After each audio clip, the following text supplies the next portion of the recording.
Ano, inutusan yung anak niya babae sa nanay, gisingin yung papa mo.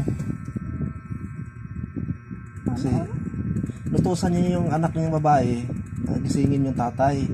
Sabi ng nanay, gisingin mo papa mo kasi papasok pa, oras na, maliliit sa trabaho.